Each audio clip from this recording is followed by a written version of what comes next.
എൻ്റെ ഒരു സൺഡേയിലേക്ക് എല്ലാവർക്കും സ്വാഗതം. ഇതെൻ്റെ ഫസ്റ്റ് ലോങ് വീഡിയോ ആണ് കേട്ടോ. എൻ്റെ യൂട്യൂബിൽ ഇതിക്ക് മുന്നേ ഞാൻ പോസ്റ്റ് ചെയ്തിട്ടുള്ള ലോങ് വീഡിയോ എന്ന് പറയുന്നത് എൻ്റെ തന്നെ കല്യാണത്തിൻ്റെ സേവ് ദ ഡേറ്റ് വീഡിയോ ആയിരുന്നു. ആൻഡ് ഈ വീഡിയോയ്ക്ക് ഞാനിപ്പോൾ വോയിസ് ആഡ് ചെയ്യുന്ന സമയത്ത് എനിക്ക് ചെറിയ കോൾഡൊക്കെ ഉണ്ട്, അതുകൊണ്ട് തന്നെ ചെറുതായിട്ട് ശബ്ദം അടഞ്ഞായിരിക്കുന്നത്. ബട്ട് സാരില്ല, തുടർന്നുള്ള വീഡിയോസിലൊക്കെ നമുക്ക് സെറ്റ് ചെയ്യാം. ഒരു അപ്കമിങ് ഇവൻറ്റിന് വേണ്ടിയിട്ട് ഞാനും എൻ്റെ കൊളീഗും ഒരു ഡാൻസ് ചെയ്യുന്നുണ്ട്. അതിൻ്റെ പ്രിപ്പറേഷൻസും പ്രാക്ടീസിനും ഒക്കെ വേണ്ടിയിട്ടാണ് ഇന്ന് രാവിലെ തന്നെ ഇറങ്ങുന്നത്. ആളുടെ ഫ്ലാറ്റിൻ്റെ കോമൺ സ്പേസിൽ പ്രാക്ടീസ് ചെയ്യാമെന്നാണ് ഞങ്ങളുടെ ഒരു പ്ലാന്. ഈ ഡാൻസ് എന്നൊക്കെ പറയുന്നുണ്ടല്ലോ, എനിക്ക് ഒത്തിരി ഇഷ്ടമുള്ളൊരു കാര്യമായിരുന്നു. ഫ്രീക്വൻ്റായിട്ട് ഡാൻസ് ചെയ്യുകയും പ്രോഗ്രാംസിൽ പാർട്ടിസിപ്പേറ്റ് ചെയ്യും ഒക്കെ ഞാൻ ചെയ്തിട്ടുണ്ടായിരുന്നു. പക്ഷേ കാലം മാറിയപ്പോൾ അത് എവിടെയോ നഷ്ടപ്പെട്ടു പോയി. പക്ഷേ നഷ്ടപ്പെട്ടു പോയി എന്ന് പറഞ്ഞുകൊണ്ടിരുന്നിട്ട് കാര്യമൊന്നുമില്ലല്ലോ, അതിന് വേണ്ടിയിട്ട് നമ്മൾ പ്രവർത്തിക്കണ്ടേ. എപ്പോഴൊക്കെയോ എന്നോട് എൻ്റെ ഹസ്ബൻഡ് പറഞ്ഞു തന്നിട്ടുണ്ട്, ബ്ലെയിം ചെയ്യാൻ ഭയങ്കര ഈസിയാണെന്നും, പക്ഷെ ഫൈറ്റ് ചെയ്തതെല്ലാം നേടിയെടുക്കുന്നതിൽ നമുക്കൊരു പ്രത്യേക കഴിവ് വേണം എന്നൊക്കെ. ആൻഡ് യെസ്, അത് ഭയങ്കര സത്യമായിട്ടെന്ന് എനിക്കിപ്പോൾ തോന്നുന്നുണ്ട്. നഷ്ടപ്പെട്ടു എന്ന് പറഞ്ഞുകൊണ്ടിരുന്നിട്ട് കാര്യമില്ല, അല്ലെങ്കിൽ മറ്റൊരാളെ ബ്ലെയിം ചെയ്തിട്ട് കാര്യമില്ല. എനിക്ക് ആഗ്രഹമുണ്ടെങ്കിൽ ഞാൻ തന്നെ ഇറങ്ങി പ്രവർത്തിക്കണം, സമയം വൈകിക്കരുത്. സമയം എന്ന് പറഞ്ഞപ്പോഴാണ്, ഓൾറെഡി ഞാൻ ലേറ്റാണ്. ഞാൻ പുള്ളിക്കാരത്തിയോട് 9 മണിക്ക് മുന്നേ എത്തുമെന്ന് പറഞ്ഞതാണ്, പക്ഷേ ഞാൻ ലേറ്റാണ്. എന്തായാലും മാധവനെ അമ്മയുടെ കയ്യിൽ ഏൽപ്പിച്ചിട്ട് മെല്ലെ ഞാൻ ബാക്കി റെഡിയാവൽ പരിപാടിയിലേക്ക് കടന്നു. ഈ പ്രൊഡക്റ്റ് കണ്ടോ, ഇതെൻ്റെ റീസെൻറ്റ് ഫേവറേറ്റ് ഒരു പർച്ചേസ് ആണ് കേട്ടോ. ഇതൊരു ടിൻ്റാണ്. ദിസ് ഇസ് മറ്റേ ചീക്കിലും ലിപ്സിലും ഒക്കെ യൂസ് ചെയ്യുന്ന കൈൻഡ് ഓഫ് ഒരു ടിൻ്റ്. എനിക്ക് എന്തോ ഈ പ്രൊഡക്ട്സ് ഇപ്പോൾ ഭയങ്കര ഇഷ്ടമാണ്. ആൻഡ് ഇതൊരു പരസ്യമല്ല കേട്ടോ, അങ്ങനെ ആരും കരുതണ്ട. ഇത് പരസ്യമല്ല, ജസ്റ്റ് ഒരുങ്ങുന്ന വീഡിയോ കാണിച്ചപ്പോൾ ഈ പ്രൊഡക്റ്റ് വന്നു. ആൻഡ് ദിസ് പെർഫ്യൂം ഓൾസോ, ഇത് ഞാൻ വെസ്റ്റ് സൈഡിൽ നിന്ന് മേടിച്ചതാണ്. എനിക്കിതിൻ്റെ സ്മെല്ല് ഭയങ്കര ഇഷ്ടമാണ്. This is amazing. ആൻഡ് ഒരുക്കമൊക്കെ കഴിഞ്ഞു, അഭ്യാസമൊക്കെ കഴിഞ്ഞു, ഇനി മെല്ലെ ഇറങ്ങുവാണ്. ഒരു ഹാഫ് ആൻ അവറിൻ്റെ ഡിസ്റ്റൻസ് മാത്രമേ ഉള്ളൂ കേട്ടോ ഇവിടെ നിന്ന് പുള്ളിക്കാരത്തിയുടെ ഫ്ലാറ്റിലേക്ക്. ആൻഡ് യെസ്, ഒരു കാര്യം ഇമ്പോർട്ടൻ്റ് ആയിട്ട് എനിക്ക് പറയാനുണ്ട്. എൻ്റെ ലൈഫിൽ ഞാൻ വലിയൊരു അച്ചീവ്മെൻ്റ് ആയിട്ട് കരുതുന്ന ഒരു കാര്യമാണ് ഡ്രൈവിംഗ് പഠിച്ചു, അല്ലെങ്കിൽ അങ്ങനെ ഒരു സ്കില്ല് ഞാൻ നേടി എന്നുള്ളത്. അത് ഡ്രൈവിംഗ് പഠിക്കാൻ മടി പിടിച്ചും അല്ലെങ്കിൽ അതിനെപ്പറ്റി ഒരു വലിയ താല്പര്യമില്ലാണ്ടിരുന്ന സമയത്ത് തന്നെ ഭയങ്കരമായിട്ട് മോട്ടിവേറ്റ് ചെയ്ത് ഈ ഒരു ഡ്രൈവിംഗ് പഠിച്ചെടുക്കാൻ വേണ്ടിയിട്ട് എല്ലാ പ്രേരണയും തന്നത് എൻ്റെ മറ്റൊരു കൊളീഗാണ്. I like to take her name over here. Thank you Kavitha. I'll be forever thankful to you for this one. ഞാൻ ആദ്യം കാണിച്ച ടിൻറ്റിൻ്റെ ഒരു എഫക്റ്റ് കണ്ടോ, ചുമന്നിരിക്കുന്നില്ലേ? എനിക്കിത് ഭയങ്കര ഇഷ്ടമാണ്, ഈ ഒരു എഫക്റ്റ് ഈ പ്രൊഡക്റ്റ് യൂസ് ചെയ്ത് കഴിയുമ്പോൾ.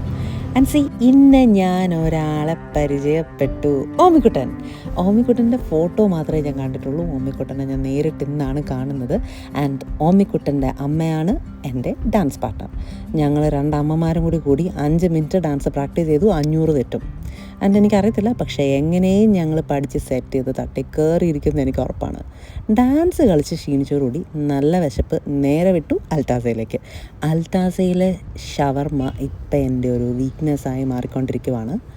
എന്തോ എനിക്കിപ്പോൾ ഭയങ്കര ഇഷ്ടമാണത്. വെയിറ്റ് ചെയ്തുകൊണ്ടിരിക്കുമായിരുന്നു ഞാൻ അവിടെ. കുറച്ച് വെയിറ്റ് ചെയ്യുമ്പോഴാണല്ലോ നല്ല നല്ല സാധനങ്ങൾ വരുന്നത്. എന്തായാലും അമ്മയ്ക്കും എനിക്കും ഉള്ളതെല്ലാം പാഴ്സൽ വാങ്ങി സെറ്റ് ചെയ്ത് നേരെ വിടുവാണ്. ആൻഡ് എൻ്റെത് ഞാൻ വണ്ടി തന്നെ ഇരുന്ന് കഴിച്ചു. ഫസ്റ്റ് ബൈറ്റ് ഭയങ്കര സൂപ്പറാണ് ഇവിടുത്തെ ഷവർമ കേട്ടോ. ഇതാരെങ്കിലും കഴിച്ചിട്ടില്ലെങ്കിൽ തീർച്ചയായും ട്രൈ ചെയ്യണം. ഇറ്റ്സ് ജസ്റ്റ് സൂപ്പർ സാധനമാണ്. എനിക്കിതിൻ്റെ ഉള്ളിലെ ഫില്ലിങ്, ഈ ചീസി, അതെല്ലാം ഭയങ്കര ഇഷ്ടമാണ്. ഞാൻ ചെല്ലുമ്പോൾ നല്ല ഉറക്കമായിരുന്നെങ്കിലും പിന്നീട് മാധവന് നല്ല കളിക്കാനൊക്കെ കൂട്ടൊക്കെ കിട്ടി. അവനങ്ങ് ആക്റ്റീവായി കളിയൊക്കെ ആയിരുന്നു. പോകുന്നതിന് മുന്നേ അവൻ കളിച്ചുകൊണ്ടിരിക്കുന്ന സമയത്ത് സാധനങ്ങളെല്ലാം ഞാൻ വണ്ടി കയറ്റി. ഇനിയിപ്പോൾ ഞങ്ങൾ എൻ്റെ വീട്ടിൽ നിന്ന് നേരെ ഹസ്ബൻഡിൻ്റെ വീട്ടിലേക്ക് പോവുകയാണ്. എല്ലാ വീക്കെൻഡ്സിലും ഞാൻ എൻ്റെ വീട്ടിലേക്ക് വരാറുണ്ട്, മാക്സിമം വരാറുണ്ട്. എന്തെങ്കിലും കാരണത്തും കൊണ്ട് ചിലപ്പോൾ മാത്രം, അത് വളരെ ചുരുക്കം മാത്രമാണ് ഞാനത് മിസ് ചെയ്യാറുള്ളൂ. വീട്ടിൽ പോയി നിന്നിട്ട് വരുമ്പോൾ എനിക്കൊരു സന്തോഷമൊക്കെയാണ്. അമ്മയ്ക്കും ഭയങ്കര സന്തോഷമാണ് ഇവനെയും കൊണ്ട് വന്ന് നിൽക്കുന്നത് കൊണ്ട്. പക്ഷേ എത്രയൊക്കെ പറഞ്ഞാലും പോകുമ്പോൾ അമ്മയ്ക്കൊരു വിഷമമുണ്ട്. കാരണം ഞങ്ങൾ ഇറങ്ങിയതിന് ശേഷം അമ്മ വിളിക്കുമ്പോൾ അമ്മ അത് പറയാറുമുണ്ട്. കൊച്ചു വന്ന് നിന്നിട്ട് പോയിട്ട് അങ്ങ് കാലിയായ പോലെയാണ്, വീട് ഉറങ്ങിയ പോലെയാണ്, അങ്ങനെയൊക്കെ. എനിക്കിതൊക്കെ ഭയങ്കര സ്പെഷ്യലായിട്ടുള്ള കുറച്ച് മൊമെൻറ്റ്സാണ്. എല്ലാവർക്കും ഇതുപോലെയൊക്കെ തന്നെയാണ്. ബട്ട് സ്റ്റിൽ ഇതും ഇതിൻ്റെ ഭാഗമാണല്ലോ. വൈകിട്ട് ഇവനെ വെച്ച് സൈക്കിളിൽ ഉന്തിക്കൊണ്ടിരിക്കുമ്പോഴാണ് ഓർക്കണേ, ഇന്ന് സൺഡേ ആണ്, വണ്ടി കഴിവേണ്ട ദിവസമാണ്.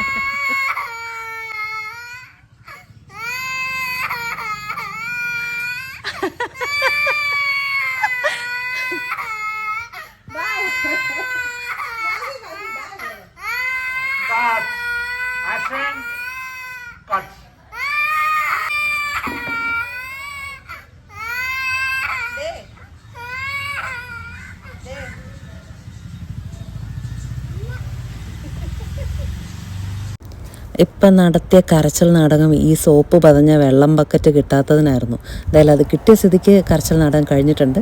ചെസ് നമ്പർ 1ൻ്റെ ഊഴമാണ് ഇപ്പം നടന്നുകൊണ്ടിരിക്കുന്നത്. ചെസ് നമ്പർ 1നെ ഏകദേശം ഒന്ന് കുളിപ്പിച്ച് റെഡിയാക്കി ഒന്ന് നൈസായിട്ട് മാറ്റിയപ്പോഴേക്കും ചെസ് നമ്പർ 2 തട്ടേ കയറിയിട്ടുണ്ട് കേട്ടോ. ചെസ് നമ്പർ 2 അച്ഛൻ്റെ വണ്ടിയാണ്. അച്ഛൻ തന്നെ വണ്ടിയെല്ലാം തിരിച്ചിട്ട് വന്നു. അച്ഛൻ എൻ്റെ അടുത്ത് പറഞ്ഞായിരുന്നു കേട്ടോ, അധികം സോപ്പൊന്നും ഇട്ട് കഴുകണമെന്നില്ല, ജസ്റ്റ് ഒന്ന് വെള്ളം ഓടിച്ചാൽ മതി മോളേന്ന്. ഞാൻ തന്നെ പറഞ്ഞ കഴുകാമെന്ന്. ആൻഡ് യെസ്, അച്ഛൻ്റെ വണ്ടിയും കൂടി എടുത്ത് വിശാലമായിട്ട് സോപ്പ് തന്നെ തേച്ച് കഴുകി. അരുതെന്ന് പറഞ്ഞതുകൊണ്ട് ചെയ്തതല്ല, എന്തായാലും കഴുകാണ്, എന്നാൽ സോപ്പ് വെച്ച് കഴുകിയേക്കാന്ന് ഓർത്തു. ചെസ് നമ്പർ 2 ഏകദേശം ഞാൻ പണിയൊക്കെ തീർത്ത് സെറ്റ് ചെയ്ത് വന്നപ്പോഴേക്കും ഇതാ വരുന്നു ചെസ് നമ്പർ 3. ഇതാ കണ്ടില്ലേ ചെസ് നമ്പർ 3. ഇവനല്ല, ലോ 11 ചെസ് നമ്പർ 3. സൂര്യൻ്റെ വണ്ടിയാണ് നെക്സൺ. സൂര്യൻ ഉള്ളപ്പോഴാണ് മോസ്റ്റ് ഓഫ് ദ ടൈം ആ വണ്ടി അനക്കുന്നത് തന്നെ. അല്ലെങ്കിൽ പിന്നെ വല്ലപ്പോഴൊക്കെ ഞാനോ അച്ഛനോ ഒക്കെ പുറത്ത് കൊണ്ടുപോയാൽ മാത്രമായി. അങ്ങനെ പൊടി പിടിച്ച് കിടക്കുമായിരുന്നു എന്നുള്ളതുകൊണ്ട് ചെസ് നമ്പർ 3 നെക്സൺ തന്നെയാണ്. നെക്സന് പിന്നെ സോപ്പൊന്നും ഇട്ടില്ല കേട്ടോ. കൂട്ടത്തിൽ അഴുക്ക് കുറവ് നെക്സനാണ് എന്നുള്ളതുകൊണ്ട് സോപ്പിലേക്കൊന്നും നിന്നില്ല. ഓടിച്ചൊന്ന് പൊടി തൂത്തൊന്ന് കഴുകിയെടുത്തു. അങ്ങനെ ചെസ് നമ്പർ 3യും കഴിഞ്ഞ്, അല്ല പകൽ വെളിച്ചത്തിൽ തുടങ്ങിയ വണ്ടി കഴിവല്ല, ഇപ്പം രാത്രിയായി കണ്ടോ, സന്ധ്യയായി. പെട്ടെന്ന് കഴുകി തീർത്തിട്ട് വേണം എനിക്ക് നെക്സ്റ്റ് ഒരു പരിപാടിക്ക് പോകാൻ. എന്താണെന്നല്ലേ പറയാം. കഴുകിയ വണ്ടികളെ ഓരോന്നോരോന്നായിട്ട് ഞാൻ ഷെഡിൽ കയറ്റി ഇടട്ടെ. ആൻഡ് ചെസ് നമ്പർ 3നെ ഞാൻ ഫസ്റ്റ് പാർക്ക് ചെയ്യുവാണ്. കാരണം അവനെ എടുത്ത് മാറ്റിയിട്ട് വേണം അച്ഛൻ്റെ വണ്ടി കയറ്റാൻ, അച്ഛൻ്റെ വണ്ടി മാറ്റിയിട്ട് വേണം എൻ്റെ വണ്ടീനെ കൊണ്ടുപോയി പാർക്ക് ചെയ്തിടാൻ വേണ്ടിയിട്ട്. 2 പാർക്കിംഗ് സ്പേസ് പോലെയാണ് ഇത് ആക്ച്വലി കിടക്കുന്നത്. എൻ്റെ വണ്ടീൻ്റെ പാർക്കിംഗ് സ്പേസിൽ EV ആയതുകൊണ്ട് തന്നെ അതിൻ്റെ ചാർജിങ് സ്ലോട്ടൊക്കെ ഉണ്ട്. അപ്പോൾ മോസ്റ്റ് ഓഫ് ദ ടൈം ഈ 2 വണ്ടികളും ഇവിടെ ആയിരിക്കും കിടക്കുന്നുണ്ടാവുക. ആൻഡ് നടുക്കിലുള്ള ഒരു ചെറിയ പാർക്കിംഗ് സ്പേസിലാണ് എൻ്റെ വണ്ടി കൊണ്ടുപോയിടുന്നുണ്ടാവുക. ഇന്നിപ്പോൾ സൺഡേ ആയ സ്ഥിതിക്ക് ഞാൻ നോർമലി വൈകുന്നേരം വണ്ടി ചാർജ് ചെയ്യാൻ വേണ്ടിയിട്ട് ഇടും. കുറച്ചധികം ടൈം ചാർജ് ചെയ്യാൻ എടുക്കും. ആൻഡ് ആ രാത്രി ഫുള്ളും വണ്ടി ചാർജിന് കിടക്കും. പിറ്റേ ദിവസം രാവിലെ ഫുൾ ചാർജായി സെറ്റ് ചെയ്ത് കൊണ്ടുപോകും. ഇപ്പോഴേ അവിടെ കൊണ്ട് കിടന്ന് ഗ്യാപ്പിൽ 1-2 കരിയിലൊക്കെ ഇതിൻ്റെ പൊക്കത്ത് വീണിട്ടുണ്ട് കേട്ടോ. ഞാൻ തിരിച്ച് കയറി വരുമ്പോൾ കാണുന്നത് മാധവൻ ഇങ്ങനെ കാർട്ടൂണും കണ്ട് ഈ പറഞ്ഞ പോലെ സെറ്റിൽ കിടന്ന് ഉരുളുന്ന രംഗമാണ് ഞാൻ കാണുന്നത്.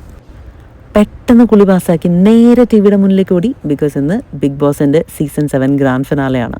മിസ് ചെയ്യാൻ പറ്റില്ലല്ലോ. ഇവിടെ ബിഗ് ബോസിൻ്റെ ആൾക്കാർ ഞാനും അമ്മയാണ്. അച്ഛൻ ഇത് അത്ര ഇഷ്ടമുള്ള പരിപാടിയല്ല, എന്നാലും ഞങ്ങളിരുന്ന് കാണാറുണ്ട്. ഏതെങ്കിലും എപ്പിസോഡ് ഞാൻ വിട്ടുപോയാൽ അമ്മ അത് പറഞ്ഞു തരും, ഏതെങ്കിലും അമ്മ വിട്ടുപോയാൽ ഞാൻ പറഞ്ഞു കൊടുക്കും. അങ്ങനത്തെ ഒരു സ്കീമാണ്. ഞാൻ വണ്ടി കഴിയുമ്പോൾ വൈകിക്കൊണ്ടിരിക്കുമ്പോൾ അമ്മ പറയുന്നുണ്ടായിരുന്നു, മോളെ തുടങ്ങാറായെന്ന്. പിന്നെ പെട്ടെന്ന് ഓടി വന്നിരുന്ന് ഞങ്ങളിത് കണ്ടു.